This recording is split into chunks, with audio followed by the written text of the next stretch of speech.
আপনি যদি আপনার নিজের জন্য অথবা আপনার ক্লায়েন্টের জন্য গুগল অ্যাডসের মাধ্যমে ভিডিও বুস্ট করে থাকেন অথবা গুগলের অন্যান্য ক্যাম্পেইন ক্রিয়েট করে থাকেন, তাহলে যে কোনো সময় বা যে কোনো দিন গুগল অ্যাডস থেকে আপনাকে অ্যাডভার্টাইজার ভেরিফাই চেয়ে বসবে। সুতরাং পরবর্তীতে ঝামেলা এড়ানোর জন্য আপনার উচিত হবে আগেই আইডেন্টিটি ভেরিফাই করে রাখা। আপনারা হয়তো দেখতে পাচ্ছেন আমার এই অ্যাকাউন্টে কিন্তু আইডেন্টিটি ভেরিফাইড। আপনাদের যদি জিমেইলে গিয়ে দেখাই, এখানে দেখেন your verification is under review, এবং আমি কিন্তু আপিল করছি একটা 45 মিনিটে, এবং আমার কাছে 2টা 10 মেইল আসছে ভেরিফাইড অ্যাডভার্টাইজার হিসেবে। আমার কিন্তু মাত্র 25 মিনিটে অ্যাডভার্টাইজার ভেরিফাইড হয়ে গেছে। যাই হোক, অ্যাডভার্টাইজার ভেরিফিকেশনের জন্য প্রথমে ক্রোম ব্রাউজার থেকে আপনারা আপনাদের গুগল অ্যাডস অ্যাকাউন্টে প্রবেশ করবেন।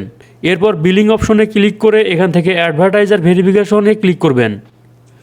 দেন আপনাদের সামনে এরকম একটি পেজ আসবে। তো আপনারা এখান থেকে স্টার্ট টাস্কে ক্লিক করবেন এবং এরপর এখান থেকে টিক মার্ক সিলেক্ট করে স্টার্ট ভেরিফিকেশনে ক্লিক করবেন। এখন আপনাদেরকে আইডি টাইপ সিলেক্ট করতে হবে।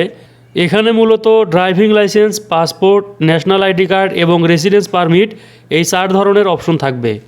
আমরা যেহেতু এনআইডি কার্ড দিয়ে ভেরিফাই করব, সুতরাং এখান থেকে ন্যাশনাল আইডি কার্ড সিলেক্ট করে এনআইডি কার্ডের ফ্রন্ট পার্ট এবং ব্যাক পার্টের ছবি তুলে সাবমিট করব।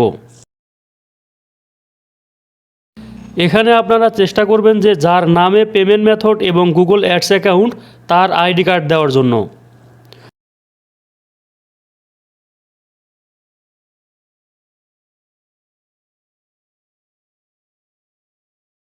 এরপর নেক্সটে ক্লিক করে এনআইডি অনুযায়ী নেম এবং অ্যাড্রেস ফিল আপ করে সাবমিটে ক্লিক করবেন।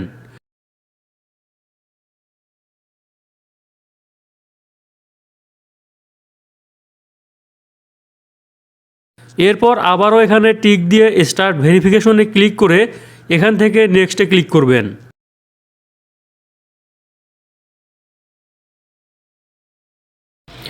সেমভাবে এখানে অ্যাড্রেস বসিয়ে যার আইডি কার্ড তার ছবি তুলে এখানে আপলোড করে সাবমিটে ক্লিক করলে কিন্তু আমাদের কাজ শেষ।